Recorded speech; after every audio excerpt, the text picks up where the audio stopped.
Morning and welcome to another video. Uh, my hold on, I'm gonna get the camera adjusted here.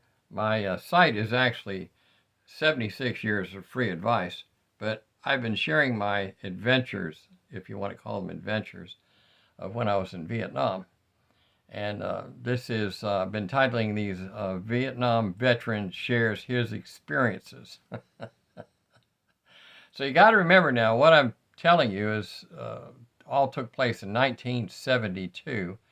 So that was 54 years ago.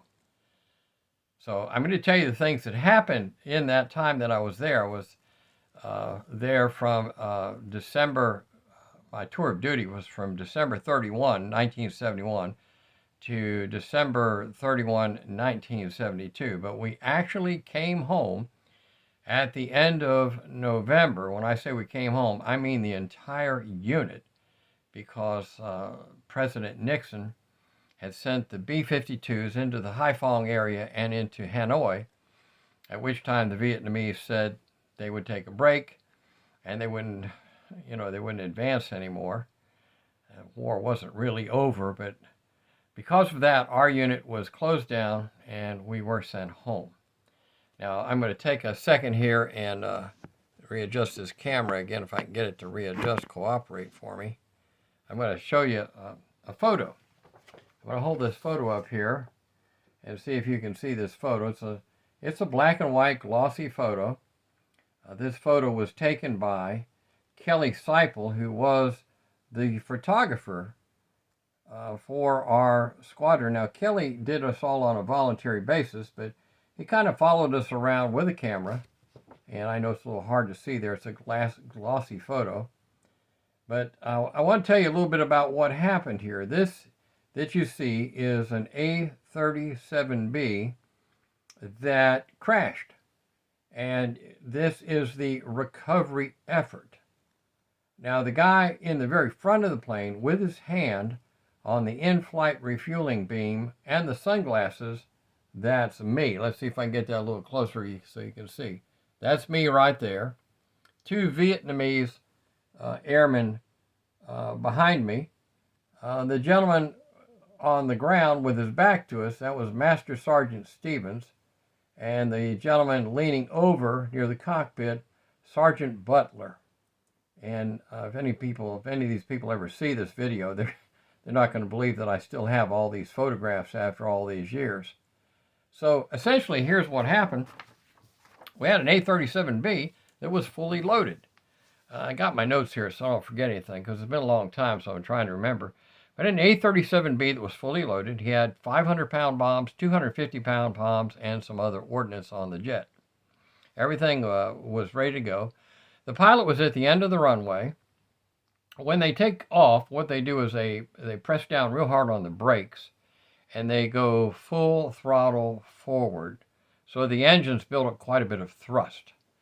So the engines had built up the thrust, and the pilot let off the brakes. And now remember, he's at full throttle. And he's just about to take off, and he lets go of the brakes. And as the nose of the jet is lifting up, to give you an idea, as the nose of the jet is lifting up so that they can take off, the front nose gear breaks off, just comes off the plane. Very rare does something like this happen. Normal procedure would be that the pilot would go ahead and take off, because the nose of the plane was already up. Go ahead and take off, fly out over the ocean, get rid of his bombs and ordnances, and then come back and bring it. They would literally just bring it in nose up until it had almost no momentum at all, and then drop it down. And by that time, he would have used up his fuel, and he would have gotten rid of all the weight of all of those bombs. So it would have been a little easier to land the plane. But the pilot didn't do that. And I can't blame him for not doing it, because it was a strange situation. Instead, the pilot pulled the throttle back and took away the power from the engines and hit the brakes. Now here's what happened. So the nose of the plane was up like this because the plane was becoming airborne. Pilot cut the throttle, and hit the brakes. So the nose of the plane goes down, and now the nose of the plane is scraping the runway. And so back to the photograph. If you look here in this photograph, you see that the front of the plane is now up on a trailer.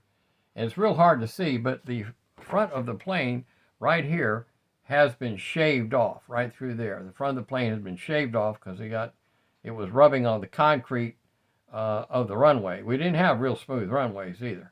They were a combination of steel and concrete. So now, let's see here, make sure I don't miss anything in my notes. So the pilot wasn't hurt. He was able to get out of the plane, no problem. And myself and other guys, we were out there doing the recovery. Now here's some interesting parts about it. This plane had 500-pound bombs on it, and one of the bombs on the right-hand side of the plane, left-hand side of the plane as you're facing it, one of the bombs took a lot of the friction from being on the runway, and one of those bombs, it was shaved down. I mean, the bottom of that bomb was shaved down through the metal that the bomb is made out of. And the fuse was still intact. The fuse on the front of the bomb was still intact, but that bomb was shaved down. And so when we arrived, the first thing that we did was look at the ordnance, because we wanted to make sure we could haul the jet back to our flight line area without getting blowed up. You know, one of the main things about being in the military is you've got to stay alive. Some ways it has great benefits. You just have to stay alive. But so these bombs were damaged. And so what we did was we had to figure out how to get the plane off the runway, because the runway was needed because other planes were coming back and other planes were going to take off. And this plane had no nose gear any longer. So what we literally had to do, and the idea came from Master Sergeant Stevens. Master Sergeant Stevens said, because we can't tow it, he said, let's get a trailer and put the nose of the plane, we lifted it manually, just lifted it up, and put the nose of the plane, on the jet, on a trailer, strapped it to the trailer, and we were able to haul it back to our flight line maintenance area. And again, the guy on the ground, way down there kneeling, that was Master Sergeant Stevens, strapping the plane on. So we were able to take the jet back and repair the jet. It wasn't any time at all before the jet was repaired. Now, I do want you to know something else, that on the side of the plane here is the name of the crew chief. It's a little hard to see, but the plane was assigned to Airman First Class Treese. His nickname was Moose. And that's why you see up above his name there the word Moose. That was his nickname. So the plane was repaired. Now, the interesting thing about this particular plane is that in one of our later rocket attacks, a few months later, this plane actually did get blowed up. A rocket hit it. A rocket came through the back of the revetment and hit this plane and blew it up. I guess it was this plane's time, but we did rescue it the first time. All right, so let's see, make sure I didn't miss anything here. So the bomb crews were able to take the damaged bombs off. They were able to take the damaged bombs off, and they were able to take the bombs out to the bomb dump area and dispose of those damaged bombs, and nobody was injured in any of that.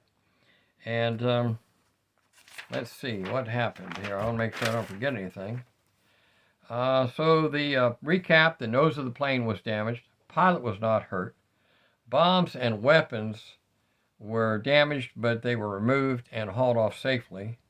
And I'm the guy in the front of the picture with the sunglasses. I always wear them sunglasses. I don't know.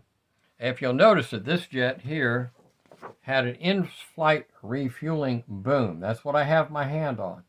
And this is one of the differences between the A-37B and other versions of the A-37 is that it had in-flight refueling capability. It also had reinforced wings, and it had the larger engines. And that is the photo there. I hope you can see it. There's no AI here. I'm just pulling out old photos and showing you what I actually do have. So that's about what happened. The plane crashed and we recovered it.